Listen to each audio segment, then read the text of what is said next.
Le talent de l'architecte Pierre David est connu par les plus grandes universités de France et d'Amérique.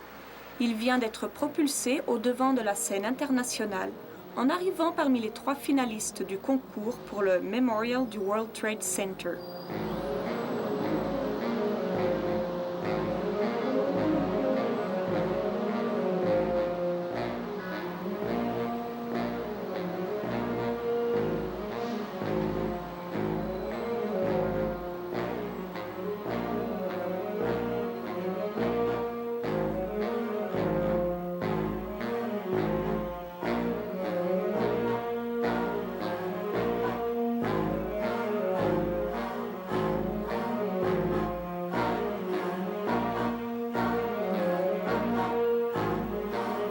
Immergé depuis plusieurs mois dans le cœur de New York, il nous présente son Manhattan.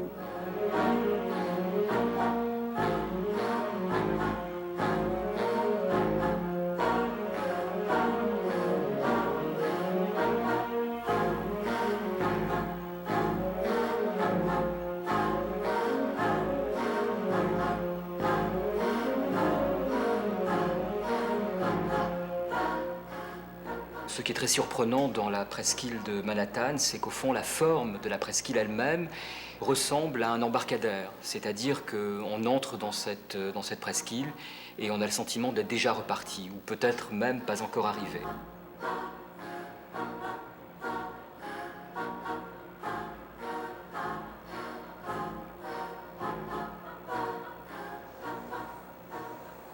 Manhattan a une forme de presqu'île qui se situe sur une grande baie. C'est un espace protégé naturel. De part et d'autre, 2 grands fleuves, l'Hudson River à l'ouest et la l'East River à l'est, qui tous les deux débouchent sur une baie qui elle-même va se jeter sur l'océan. Donc Harlem, le Queens, Brooklyn, Staten Island et Manhattan. Et sur cette île de Manhattan, Central Park qui se situe ici. Là, il y a les 2 eaux qui se mélangent ici, l'eau de l'Hudson River et l'eau de l'East River, juste là au pied de la Statue de la Liberté. Là, on entre un peu dans la presqu'île comme sont entrés les millions d'immigrants.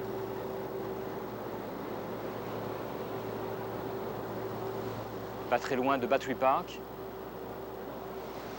Et c'est ici qu'étaient les 2 tours du World Trade Center. Hein. Elles étaient juste devant nous, là. New York est une ville hyper dense.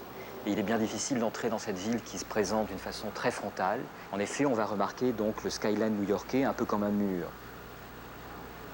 Quand on arrive de très loin, et peut-être même de l'aéroport, JFK, eh bien ce que l'on voit de la ville de New York, c'est ce qu'on appelle le skyline, c'est-à-dire le profil haut des tours. Et puis en fait, ce dont on s'aperçoit, c'est qu'assez rapidement, le profil redescend et puis il va remonter à nouveau assez brusquement sur une partie de la ville que l'on va appeler donc Midtown. Quand on regarde dessous, sous la toile, sous le profil new-yorkais, eh bien on va s'apercevoir que la roche-mère affleure au niveau du downtown, affleure au niveau du midtown, et ici par contre s'effondre et laisse place à des zones de marécage. Donc au fond, ce qui est très étonnant à New York, c'est que ce que l'on voit n'est que la manifestation de quelque chose dessous, caché.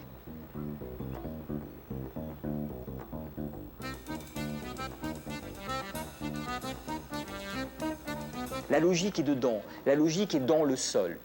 Et ce que l'on voit n'est que la manifestation de cette logique interne. Eh bien, pour accrocher certainement ce territoire-là, eh bien, on va inventer une grille. 12 avenues rectilignes, parallèles les unes aux autres, qui vont du nord au sud, 155 rues, qui vont, elles, être orientées est-ouest. Eh bien, à un certain moment, on va se poser la question de quelle place on fait à la nature, puisque la ville, au fond, fabrique un tissu extrêmement urbain, extrêmement dense.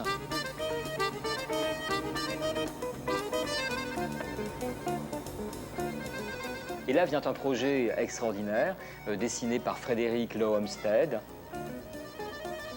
Un paysage qui est contenu à l'intérieur de cette grille, Central Park.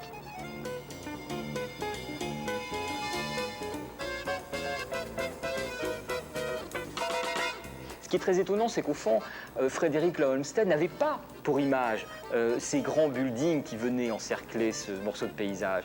Mais il était au fond précurseur de cette image. C'est-à-dire qu'il a créé une nature pour servir chacun des bâtiments qui allaient venir donc se déplier autour de ce grand paysage.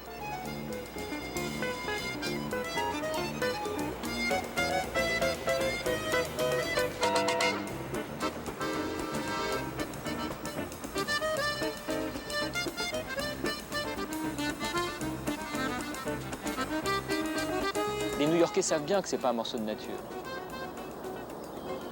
Non, c'est un lieu extrêmement urbain. C'est un lieu depuis lequel on voit la ville, on voit là où on habite.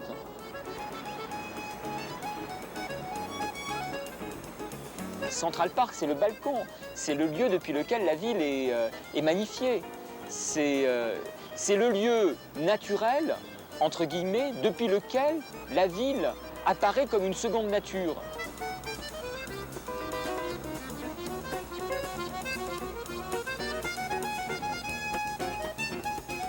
Je ne sais pas ce qui est naturel dans Central Park. Je pense qu'à force de tourner autour du réservoir, ce qui devient naturel, c'est le skyline, ce sont les buildings. Ce qui est naturel au bout de 3 tours de jogging autour du réservoir, c'est la ville.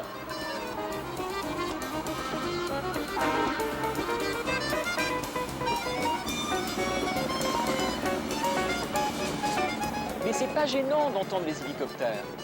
C'est pas gênant d'entendre les autos. On n'est pas ici au fin fond de l'Amérique, on est à New York.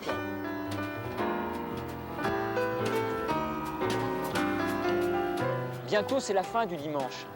Et il y a quelque chose de peut-être d'un peu romantique, mais il y a quelque chose d'un peu pathétique. C'est-à-dire que Central Park, c'est gai pour un petit moment. On est dans la joie pour un moment qui ne dure qu'une journée ou que quelques heures. Chacune des personnes qui vient se balader à Central Park, le plus souvent seule, vient retrouver l'autre seul. Et il y a un peu comme une fraternité de la solitude. Un peu comme si, dans Central Park, eh bien, on venait partager ce moment de solitude.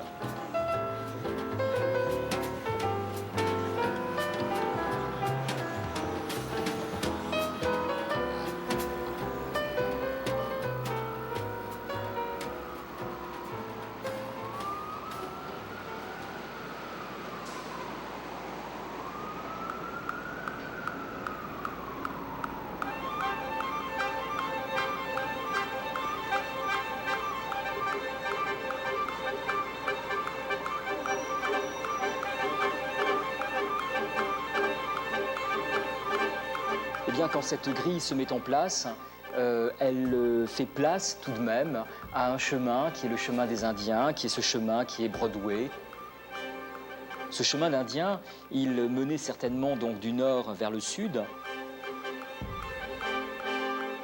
Et cette diagonale, elle va créer des événements extrêmement beaux, extrêmement saisissants, qui vont créer donc des éléments hétérogènes dans cette grille totalement homogène.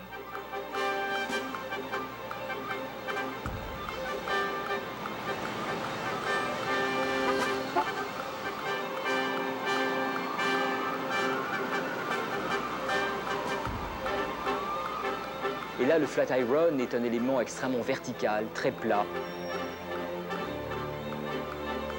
Un des premiers buildings new-yorkais, un des premiers bâtiments très hauts. Et donc le Flatiron, qui est construit en 1903 par Burnham, est en fait un bâtiment qui n'est d'autre que la parcelle multipliée par 20. Donc en fait, c'est le building, c'est au fond cette superficie au sol qui va être multipliée. Alors, on est ici en 1903 avec le Flatiron, et on va passer à un autre bâtiment qui est le Woolworth Building en 1913. Alors là, on s'aperçoit d'une chose, c'est que la base, qui est la succession comme ça verticale de ces différents étages, va s'arrêter à un certain moment et au-dessus va apparaître une tour. Et on passe ici sur l'Equitable Building en 1915. Eh bien, on va monter comme ça et on va multiplier par 60 fois donc la superficie de la parcelle.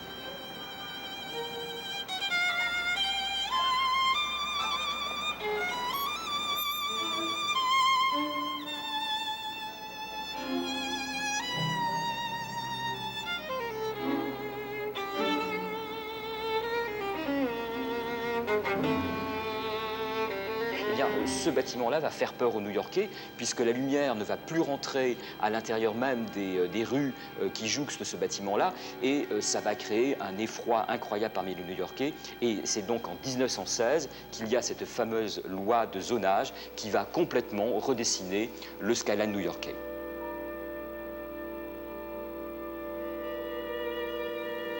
Et en fait, cette loi de zonage, elle est extrêmement simple. Elle consiste à dire que sur une parcelle donnée, donc, les étages vont pouvoir monter jusqu'à un certain moment. Et à partir de là, il y a un retrait successif qui va s'opérer et va donc permettre à la lumière d'entrer patiemment le long du bâtiment pour venir éclairer jusqu'au plus bas les rues.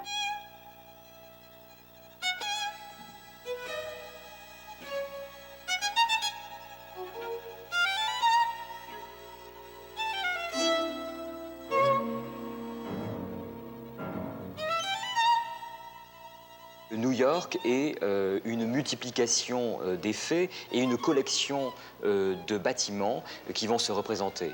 Un peu comme le Chrysler Building ici, un peu comme ici l'Empire State Building. Et donc voilà, ce sont un peu comme des pinceaux au ciel qui viennent comme ça frotter les étoiles et frotter le dessous du ciel.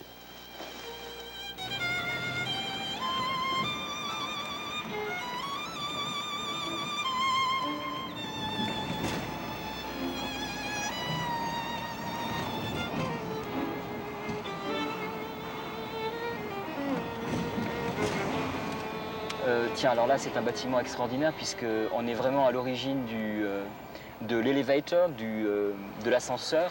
Voilà, le premier ascenseur, Otis, eh bien, il est fabriqué pour ce building, celui-ci. Et voilà, ce building est toujours là, et l'ascenseur aussi, du reste. Bah, évidemment, on n'aurait pas pu construire les buildings sans avoir inventé l'ascenseur auparavant.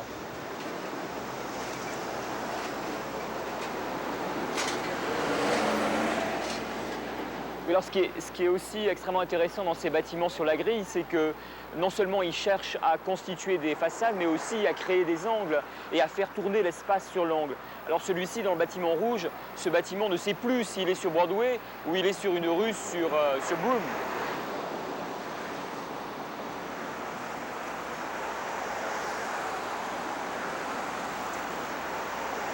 Est-ce qu'on est devant un palais italien? Est-ce qu'on est devant une architecture néoclassique? Est-ce qu'on est dans un bâtiment qui n'est ni un palais italien, ni une architecture néoclassique? On est à Broadway. C'est ça la spécificité de Broadway. C'est tout ça à la fois. C'est la mixité. C'est le lieu de tous les possibles. On cherche.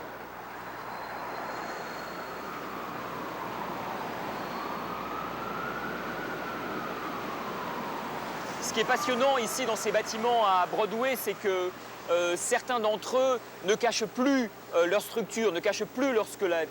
C'est-à-dire que la pierre disparaît au profit de cette structure qui devient une peau qui viendra donner toute la qualité au bâtiment.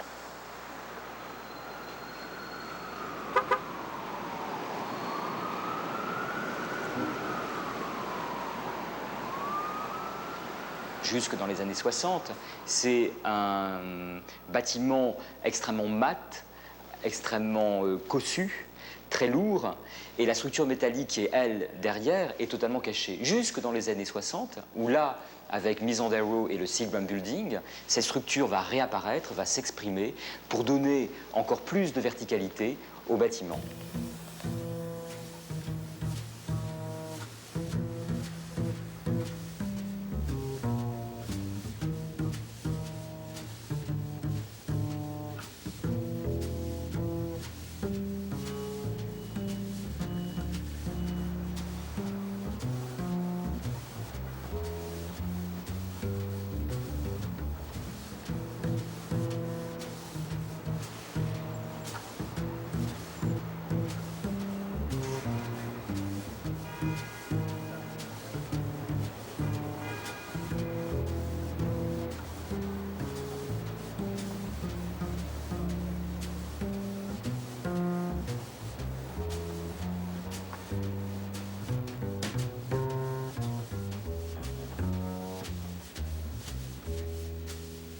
Mais alors si, au fond, ce plan est définitif, si la grille s'est installée extrêmement rapidement, et à partir de 1811, la question est de savoir qu'est-ce qui reste à conquérir.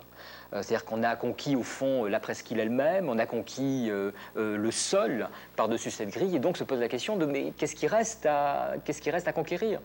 Et là, je pense que le dernier objet à conquérir, c'est le bloc. Le bloc, lui, il est situé entre 2 avenues et 2 rues. Donc c'est au fond un peu comme si dans cette cité qui est Manhattan, eh bien, il y avait toute une série de villes qui pouvaient se construire sur chacun de ces blocs.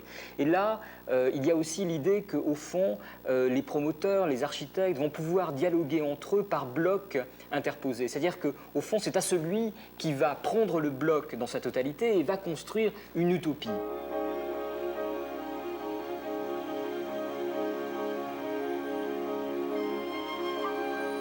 On est donc ici au cœur du Midtown à Manhattan, dans un des endroits fétiches des architectes, le Rockefeller Center, où une des premières choses que Hood va faire, c'est de creuser le bloc. C'est de ne pas utiliser le bloc dans sa totalité, ou bien l'utiliser, mais ne jamais le remplir totalement. Et par conséquent, il va creuser à l'intérieur du bloc, il va retirer de la matière. Et en retirant de la matière dans ce bloc, eh bien, il va créer au cœur même du bloc de l'espace public, qui sont les piazzas, qui sont les allées à l'échelle de l'homme.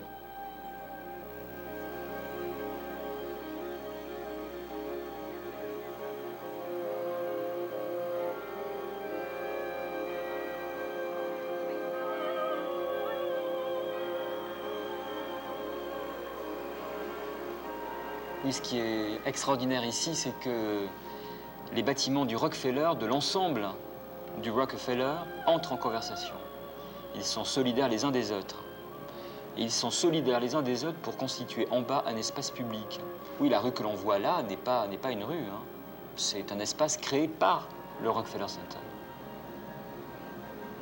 Ce qui est une nouveauté et ce qui va être utilisé par la suite dans d'autres œuvres d'architectes comme Misandero quand il travaillera sur le Seagram Building. So we go further. Yes.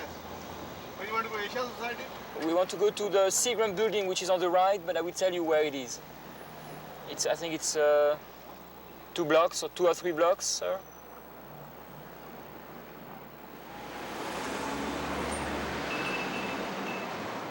Le Seagram Building, qui est ce bâtiment construit par Misandero sur Park Avenue, sur une avenue légèrement en pente, est peut-être le paradigme de la sobriété, peut-être le summum de la sobriété et de l'élégance à New York.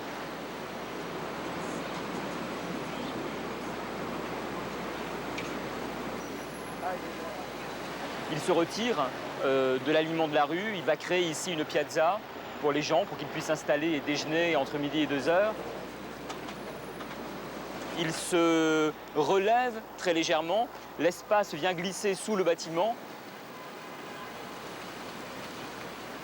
Ce bâtiment de Misandero, le Seagram, est fascinant parce que, au fond, ce n'est pas simplement la rue qu'il veut construire, c'est aussi son espace de représentation en se retirant de la rue, en créant un nouvel alignement à l'intérieur même du bloc.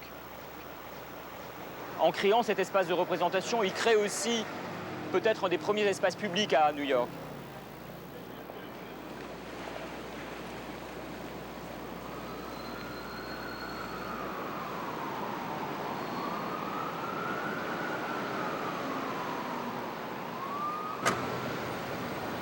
Et donc, 1, on est sur une presqu'île fermée, 2, on est dans une grille définitive, 3, on est dans un bloc qui est déjà déterminé, 4, on a une loi de zonage qui constitue le gabarit du bâtiment. Qu'est-ce que fait l'architecte?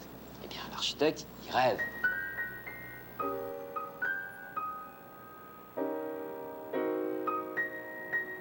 New York, bien sûr, on est dans la rue, bien sûr, on est dans le mouvement au niveau du sol, bien sûr, on lève les yeux, mais c'est aussi un autre paysage qui n'est perceptible qu'au-delà du 20e étage. Et quand on est au-delà de ce 20e étage, ou peut-être même du 25e étage, là, il y a une chose extraordinaire qui apparaît. Il y a l'invention d'un nouveau sol, celui-là même que l'on avait perdu de vision quand on était au niveau du vrai sol. C'est-à-dire qu'au fond, cette grille qui était en bas et qui n'est pas réellement lisible, eh bien, elle est remontée. et en remontant, elle reconstitue un nouveau sol sur lequel il sera possible de fonder une nouvelle ville.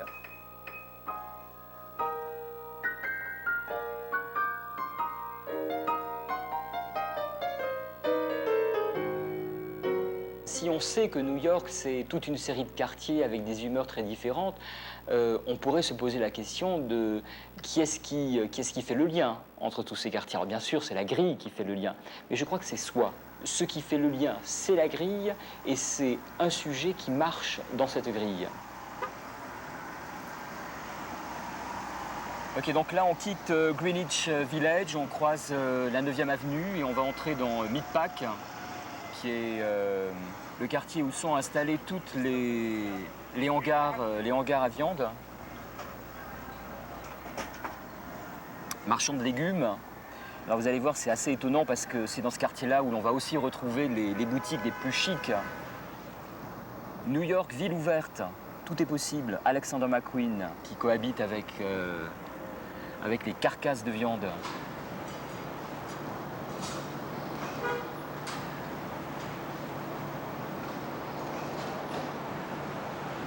Ça, c'est un peu les boutiques qu'on retrouve rue du Faubourg Saint-Honoré. Elles sont ici entre des camions de viande et...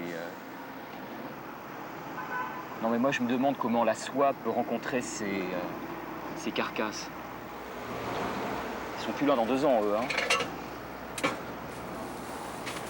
Ou peut-être. Enfin, il faut le souhaiter du reste. Voilà les grandes structures complètement déglinguées qui vont certainement rester le jour où Chanel va s'installer là au rez-de-chaussée. Vous voyez la porte ouverte, eh bien c'est Chanel dans 2 ans.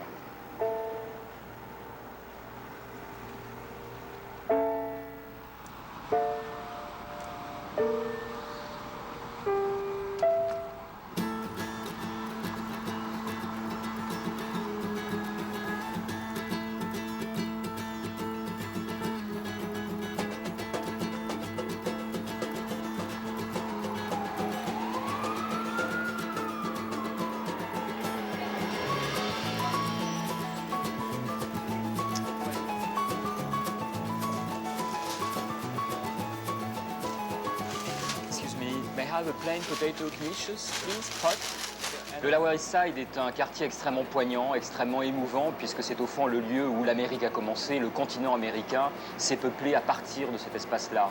C'est un lieu où les Irlandais ont côtoyé les Espagnols, où ils ont côtoyé les Roumains, où ils ont côtoyé les Russes, ils ont côtoyé les Yougoslaves. C'est dans cet espace-là que tout s'est constitué.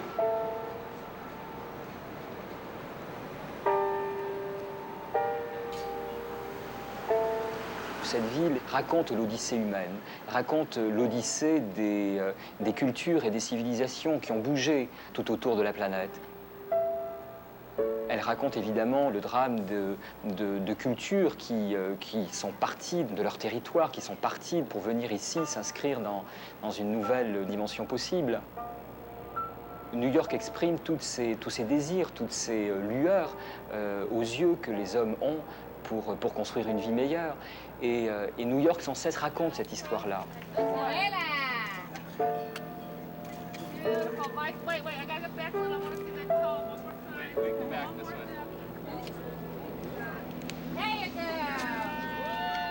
C'est d'ici que les premiers immigrants sont arrivés. C'est ici qu'ils ont souhaité conquérir ce nouveau territoire. C'est ici qu'ils sont aussi espérés.